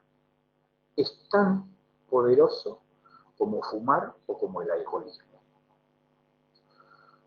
En el mismo estudio, el anterior director del estudio fue George Weiland, otro eminente psiquiatra, dice, cuando comenzó el estudio, a nadie le importaba el concepto de empatía o de apego. Pero la clave para un envejecimiento saludable son las relaciones, las relaciones, las relaciones. Lo dice así repetitivamente, como una forma poética de darle relevancia al tema, ¿no? Pueden recurrir al estudio a leerlo porque es interesantísimo. Las buenas relaciones no solo protegen nuestros cuerpos, protegen nuestros cerebros, y la pregunta es, ¿protegen también nuestras almas? Las palabras no son inocuas, no solo revelan nuestro pensar, sino que revelan el curso de nuestro quehacer. Si yo vivo utilizando agresiones y maltrato, eso seguramente se traslada, me está revelando cosas como sujeto, demuestran cómo trabajo, cómo hago, qué consideración tengo sobre los demás, ¿no? Si utilizo siempre maneras descorteses, si utilizo palabras hirientes o irrespetuosas. Las conversaciones son como un elemento, como un dispositivo, como un entrelazamiento de emociones, y el lenguajear, el hablar en que vivimos constituye y configuran el mundo que habitamos, como un lugar de acciones posibles que nos modifican corporal y físicamente. O sea, la palabra construye realidades. Nuestro pensamiento está estructurado, el subconsciente está estructurado como un lenguaje.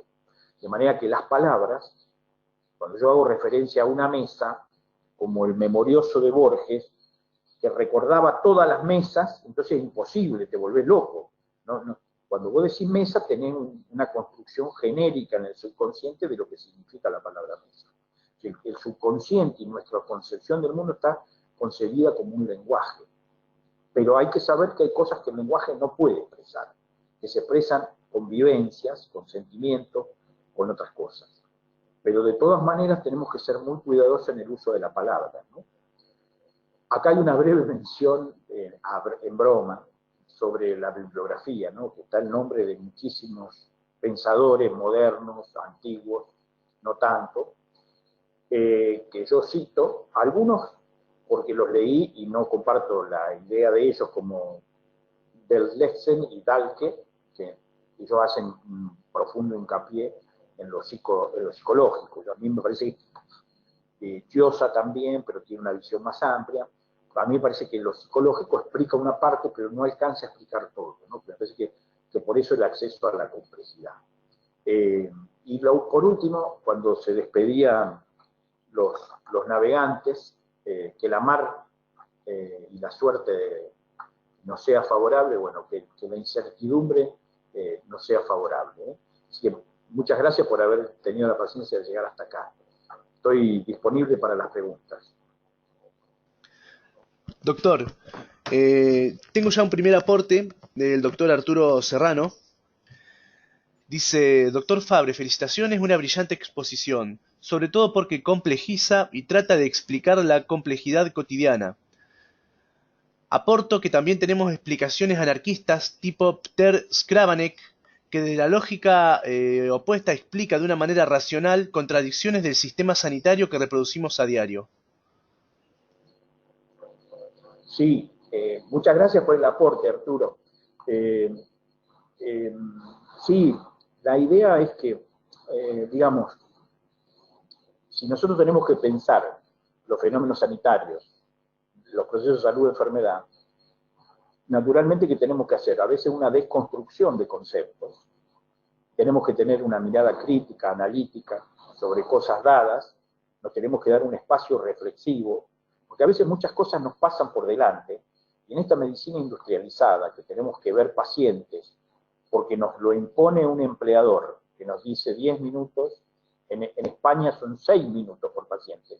Si te retrasás te sancionan, porque generás gastos. Acá más o menos andamos los 10 minutos que nos exigen algunos empleadores. O a veces la cuestión de ambición de lucro o la necesidad de atender en poco tiempo muchos pacientes, porque es parte de nuestra subsistencia, hacen que se nos pasen por delante un montón de cuestiones sobre las que valdría la pena detenerse, reflexionar, aún con el antiguo paradigma positivista, mecanicista, de analizar, bueno, qué pasa con mis hipertensos, cuán efectivo soy, cuán convincente soy en la administración de estatinas en mi paciente, cuán bien controlada tienen la hemoglobina glicosilada mis diabéticos, cuál es la población de diabéticos, cuántos vuelven a la consulta, en fin, una serie de preguntas que sería interesantísimo poder hacerse, pero para eso hay que tener tiempo, y tiene que haber un tiempo institucional para coordinar el trabajo con los compañeros del equipo de salud, médicos, enfermeros, agentes sanitarios, con nuestros jefes mismos. Habría que tener un espacio para la capacitación, habría que tener un espacio para la reflexión tipo grupo Balin, porque además de reflexionar con el pensamiento, nosotros somos afectados como seres humanos emocionalmente por la actividad que tenemos. Nos duelen determinadas circunstancias, nos afecta nuestro razonamiento el estar cansado o el no estar cansado, el trabajar a destajo, el médico taxi de las grandes ciudades que trabaja en 5, 6, 7 lugares diferentes, tiene que andar de un lado para el otro, en fin. Nosotros tenemos que tener esencialmente una visión un poco crítica sobre nuestra tarea cotidiana, porque de ahí vamos a sacar un montón de conclusiones útiles, no solo para nosotros, sino para nuestros pacientes. Tener a veces un cuadernito, ¿no? Simplemente anotar en un cuaderno aquellas preguntas que se nos ocurren, aquellas dudas que tenemos, retomar de la época de residente, la libretita del residente, donde uno se anotaba, tengo que estudiar la dieta de la insuficiencia renal crónica, tengo que releer el cálculo del clearance de creatinina según la, tengo que mirar una actualización sobre parasitosis sistémica, etc. Bueno, retomar eso, hoy tenemos acceso a mucha tecnología interesantísima, te da acceso a un montón de cosas de una manera ágil y tratar de, bueno, de buscar espacios en conjunto para reflexionar y para pensar, ¿no?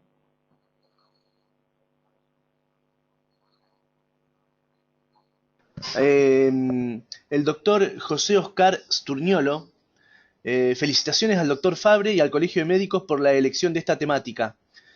Y dice, para medir su avance y el consecuente cambio cultural en nuestra disciplina, ¿cuál es la magnitud de su incorporación a los currículos de pregrado y posgrado universitario de medicina en esta provincia?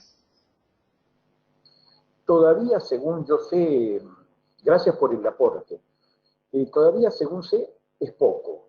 Ha habido seminarios de pensamiento complejo para los docentes, esencialmente de medicina, en esta nueva etapa que ya lleva una buena cantidad de años en la Universidad Nacional de Rosario, cambio que introdujo la doctora Chiara en su momento. Hubo varios seminarios de pensamiento complejo, incluso en uno de ellos estuvo por llegarse a Rosario Edgar Morén, que no lo pudo hacer porque tuvo, creo, un problema de enfermedad muy serio. Pero vino uno de sus discípulos y creo que todavía no está incorporado al grado como una estructura disciplinar. Yo veo que muchos docentes incorporan esta visión. Yo veo que muchos médicos, cuando conversa uno informalmente con ellos, docentes y no docentes, empiezan a tener esta visión, ¿no? Empiezan a buscar otras explicaciones. Algunos se vuelcan decididamente a las medicinas eh, tradicionales no convencionales, como puede ser la homeopatía, la acupuntura, etcétera, etcétera, etcétera, que todavía no están bien sistematizadas en el concepto moderno. Pese a que mesoterapia, por ejemplo, se enseña en Francia, en el pregrado, bueno, hay algunas disciplinas que se enseñan. No está incorporado todavía en el grado, en el alumno, que todavía no se graduó. Pero muchos docentes ya tienen este concepto, ¿eh? Y sería bueno, por lo menos, hacer seminarios para los alumnos, para abrir una perspectiva sobre cómo se puede entender también la realidad en la que se van a desenvolver.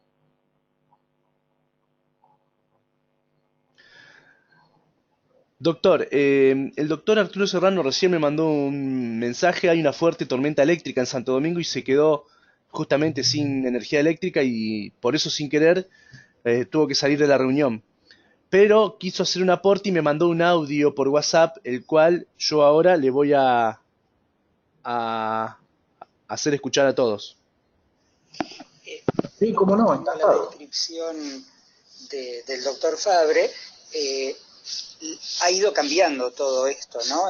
Para bien, de un paradigma determinístico que teníamos cuando estudiábamos hace años, pasamos a uno probabilístico, y bueno, y ha ido cambiando con una serie, el holístico, qué sé yo, y ahora estamos con de la complejidad, que trata, como dice él, de explicar o comprender las cosas, porque los sistemas son extremadamente complejos. No sé si se escuchó, Sí, doctor. sí, lo escuché perfecto y comparto plenamente, ¿no? Lo que dice Arturo, creo que lo hemos charlado con Arturo otras veces. Eh, la idea es no tanto explicar, porque eso lo va a decir el tiempo, lo van a decir las investigaciones.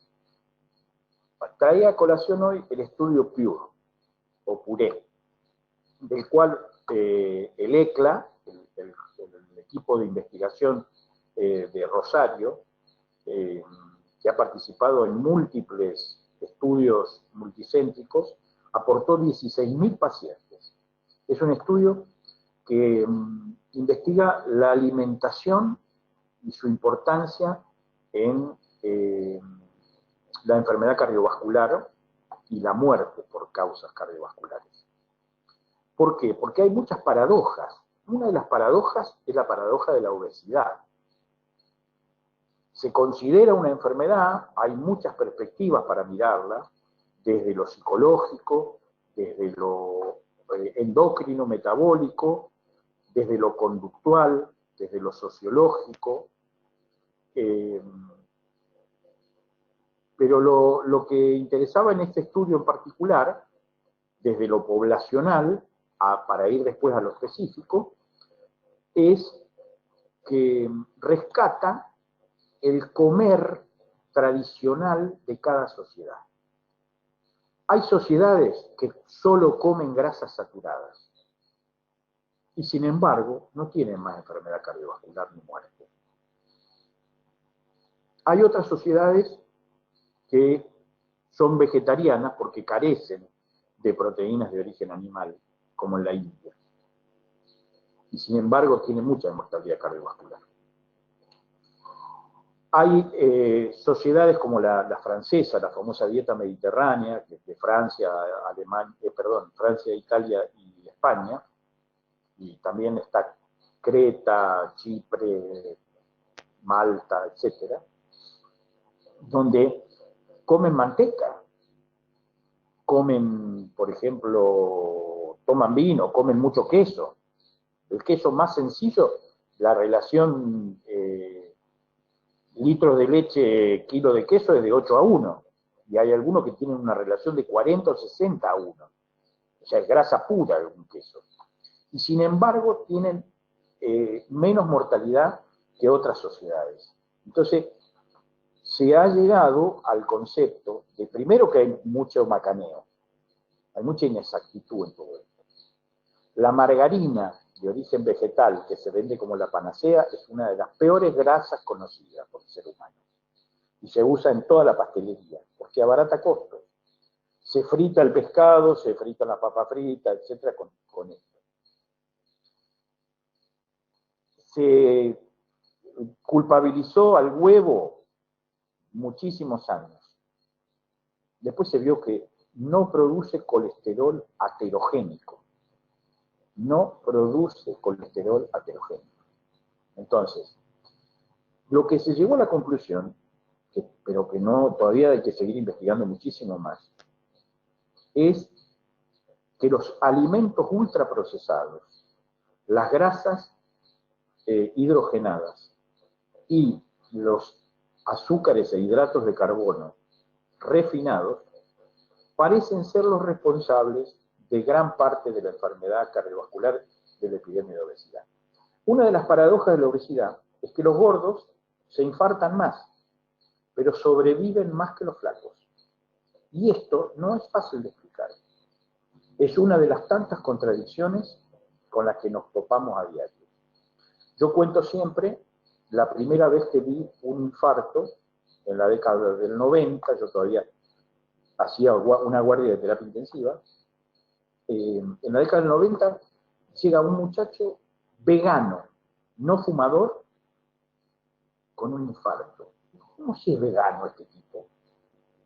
Bueno, resulta que después nos enteramos de que la homocisteína juega un papel y que los veganos tienen la homocisteína alta y hacen más infartos y sobre todo ACV que el resto de la población. Pero no era tan sano ser vegano. Bueno, todo tiene sus condicionantes. Nosotros somos esencialmente omnívoros. Así que todo tiene sus bemoles.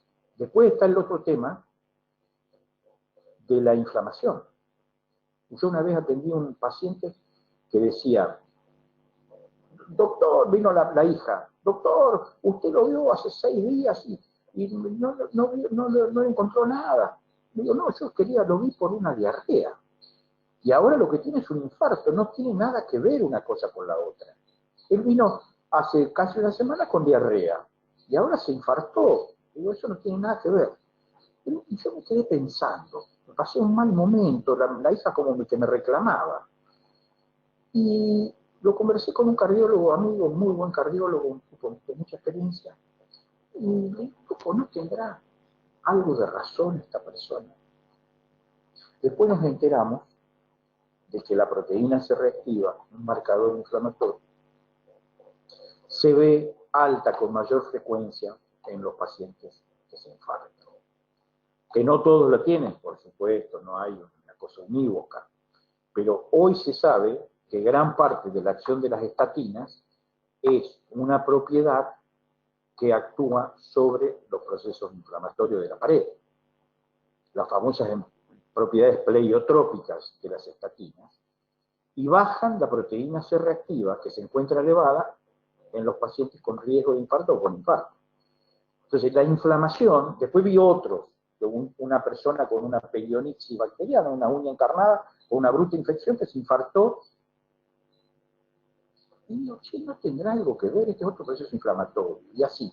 Y siempre supimos que la gripe o los procesos gripales, por decirlo de alguna manera, o la bronquitis, los viejos terminaban dando infarto por insuficiencia cardíaca, terminaban internados. ¿Por qué? No solo por la sobrecarga mecánica del corazón, sino porque había detrás de eso todo un proceso inflamatorio. Entonces, había cuestiones que debemos analizarlas más críticamente, no tan aisladamente, y mirarlas más en el contexto, salir a veces de nuestra visión, digamos, demasiado focalizada para empezar a considerar aspectos. Eso hoy la tecnología lo permite a través de la inteligencia artificial y de la Big Data famosa. Hoy el Instituto Nacional de Salud de Inglaterra, que tiene historia clínica unificada, puede analizar los datos y nos dice el uso del omeprazol disminuye el magnesio, el manganeso en esos pacientes y por lo tanto provoca osteoporosis más precozmente. El uso de tales sustancias provoca más infecciones respiratorias, bla, bla, bla. El uso de... Entonces, esto es posible hoy conocerlo. Para conocer eso hay que tener una visión más. El SIDA, me estoy explayando mucho quizás en esta respuesta, el SIDA no fue descubierto por los postulados de Koch, no fue descubierto por el equipo de Luc Montagnier, eso fue a posteriori. En el año 81, cuando aparece, el que descubre la relación entre el azafato, el asistente de vuelo homosexual sueco, que había actuado como caso índice y dispersor de la enfermedad en 3 continentes, lo estudia un sociólogo, lo descubre un sociólogo que trabajaba en los Institutos Nacionales de Salud de los Estados Unidos. Este hombre descubre la red de relaciones que este homosexual había dispersado, por eso se empezó a hablar de la peste rosa, y empezó a relacionarlo con 8 casos de muertes por inmunodepresión no explicada en los Estados Unidos.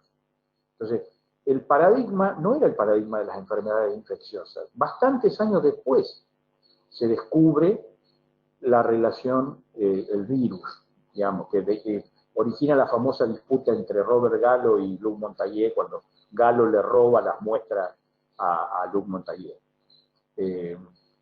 Pero, digamos, hay un montón de enfermedades donde la pista hoy la dan cuestiones que no tienen que ver estrictamente con el modelo fisiopatológico, físico, químico, con el que fuimos educados, ¿no?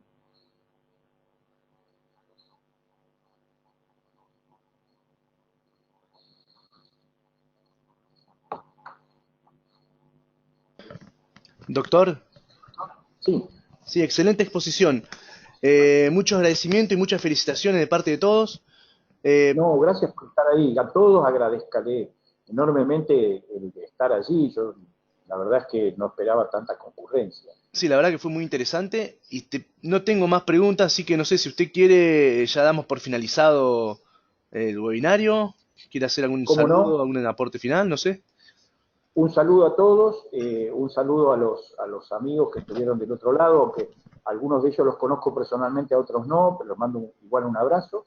Ya nos volveremos a ver en otra reunión, ya sea personal o a través de la web, y tienen mis datos para poder localizarme, mi email, se les puede dar mi teléfono sin ningún compromiso. Y Disculpe, hubo doctor. algo Justamente ahí el vieron. doctor José Oscar Stuñolo pregunta si se le puede brindar su correo electrónico. Sí, cómo no, está libre para todos. Y les voy a tratar de responder a la brevedad. Hay otros compañeros que me escribieron que no podían estar hoy por cuestiones de compromisos previos y que quieren acceder a la grabación de la charla, y le dije que sí, que el Colegio Médico iba a tener disponible para ellos las grabaciones de esta charla, ¿no? Les mando un gran saludo y un gran abrazo a todos, ¿eh? Muchas gracias. Y a ustedes por la parte técnica que estuvo fantástica. Bueno, doctor, entonces damos por finalizado este webinario. Ahora le vamos a pasar su correo electrónico. Le Sí, cómo agradecemos, no. le agradecemos a usted en nombre del CEMP y del Colegio de Médicos por esta disertación y por su predisposición a compartir sus conocimientos. Muchas gracias, doctor, y que tenga un buen fin de semana. Gracias a ustedes, ¿eh? Un nuevo abrazo, ¿eh? Hasta pronto, doctor. Hasta pronto. Bueno, aquí le dejamos por el chat el link para que puedan solicitar el certificado de asistencia. Y quiero aprovechar la oportunidad para invitarlos al último webinario del año, que va a ser el martes 17 de diciembre a las 20 horas. La disertante va a ser la doctora María Carolina Kudos y el tema va a ser dengue y otros arbovirus. A todos los interesados pueden inscribirse a través de la página del Colegio de Médicos de Santa Fe. Muchas gracias y que tengan un buen fin de semana.